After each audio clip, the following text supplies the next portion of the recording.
செல்லக்குட்டீஸ் எல்லாருக்கும் சிறப்பான மாலை வணக்கம். தற்பொழுது மிக தீவிர கனமழை காரணமாக நாளை பல்வேறு விதமான மாவட்டங்களில் விடுமுறை அறிவிக்கப் போகிறார்கள். என்னென்ன மாவட்டங்களில் கனமழை பொழிந்து கொண்டிருக்கிறது, என்னென்ன மாவட்டங்களில் விடுமுறை விட போகிறார்கள் அப்படின்றத நம்ம பார்க்கறதுக்கு முன்னாடி நீங்கள் நம்மளுடைய சேனலுக்கு புதிய பார்வையாளர்லாம் இருந்தீங்கன்னா மறக்காம சேனலை சப்ஸ்கிரைப் பண்ணிட்டு கூட இருக்க பெல்லைக்கான ஆளில் செட் பண்ணி வச்சுக்கப்பா. அப்போ வாங்க வீடியோக்குள்ளே போயிடலாம்.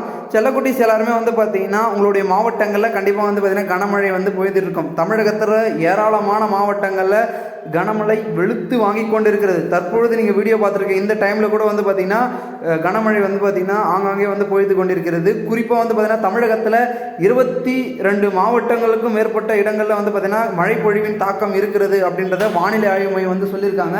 இதனால் கண்டிப்பாக அடுத்தடுத்து மழையின் தாக்கம் இரவின் பொழுது அதிகமாச்சுன்னா காலை வரைக்கும் தொடர்ச்சினா விடுமுறை என்பது அதிகமாக இருக்கும். ஓகேங்களா? இப்போ பெஞ்சிட்டு இருக்க மழையே பார்த்தீங்கன்னா 1 ஹவர் 1.5 ஹவர் பார்த்தீங்கன்னா விடாமல் தொடர் மழை பொழிது கொண்டே இருக்கிறது. குறிப்பாக பார்த்தீங்கன்னா கன்னியாகுமரி, தென் மாவட்டங்கள், தென்காசி, நெல்லை, இதனையொட்டி இருக்கக்கூடிய மாவட்டங்கள்லாம் பார்த்தீங்கன்னா தூத்துக்குடி, விருதுநகர், மதுரை, திண்டுக்கல், தேனி, புதுக்கோட்டை, சிவகங்கை ஆகிய மாவட்டங்கள்லாம் பார்த்தீங்கன்னா கனமழை ஒரு பக்கம் வெளுத்து வாங்கி கொண்டிருக்கிறது. மேலும் பார்த்தீங்கன்னா தமிழகத்தில் அப்படியே வட மாவட்டங்கள் எடுத்திங்கன்னா பார்த்தீங்கன்னா ராணிப்பேட்டை, வேலூர், காஞ்சிபுரம், திருவள்ளூர், திருவண்ணாமலை மற்றும் செங்கல்பட்டு, சென்னை, மேலும் பார்த்தீங்கன்னா இதனையொட்டி இருக்கக்கூடிய மாவட்டங்களையும் பார்த்தீங்கன்னா மயிலாடுதுறை போன்ற மாவட்டங்கள்லாம் பார்த்தீங்கன்னா மழை பொழிவின் தாக்கம் இருக்கிறது.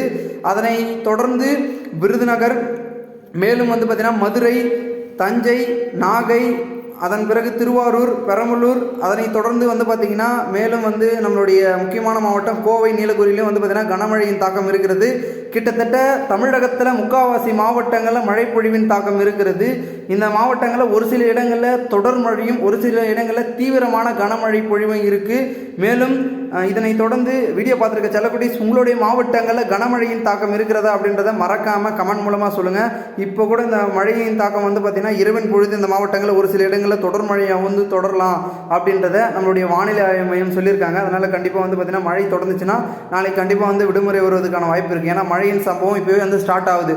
அடுத்த மாதம்லாம் இன்னும் அதிகமாக விடுமுறை இருக்கும். இப்போ தந்தே பார்த்தீங்கன்னா விடுமுறை ஒன்றா ஸ்டார்ட் ஆகி இந்த வருஷம் முடிவில் அதிகமான விடுமுறை என்பது மழையின் மூலமாக இருக்கும். ஸோ வெயிட் பண்ணி பார்க்கலாம் என்ன நடக்கிறதுன்னு. ஓகே ஸ்டூடெண்ட்ஸ், கண்டிப்பாக பார்த்தீங்கன்னா உங்களுடைய மாவட்டங்களில் கனமழை இருக்கிறன்றதை கமெண்ட் பண்ணுங்கள். உங்களுடைய கமெண்ட்ஸுக்காக நான் வெயிட் பண்ணிருக்கேன். நீங்கள் நம்மளுடைய சேனலுக்கு புதிய பார்வையாளர்லாம் இருந்தீங்கன்னா மறக்காம சேனலை சப்ஸ்கிரைப் பண்ணிட்டு கூட இருக்க பெல்லைக்கான ஆளில் செட் பண்ணி வச்சுங்கப்பா. ஓகே ஸ்டூடெண்ட்ஸ், தேங்க்யூ ஃபார் வாட்சிங் திஸ் வீடியோ.